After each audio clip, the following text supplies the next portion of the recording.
வாழ்க்கையில் உங்களை பற்றி யாராவது தப்பாக பேசினாலோ இன்சல்ட் பண்ணாலோ கண்டுக்காமல் போயிட்டே இருங்க.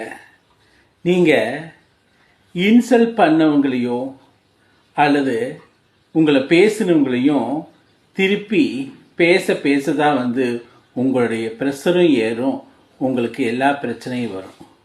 நீங்கள் அதையை கண்டுக்காமல் இக்னோர் பண்ணிட்டு போயிட்டீங்கன்னா நீங்கள் ஹார்ட் ஒர்க் பண்ணி மேலே போக போக ஒரு நாள் அவங்க உங்களை பாராட்ட வந்துடுவாங்க.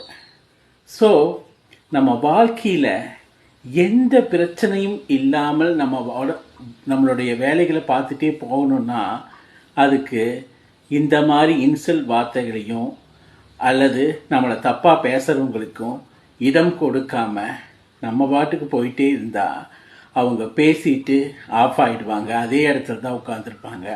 நீங்கள் அதை இக்னோர் பண்ணிட்டு போனீங்கன்னா மேலே போயிட்டே இருப்பீங்க. அது அவங்களுக்கு ஒரு லெசனாக அமையும். செஞ்சு பாருங்கள்.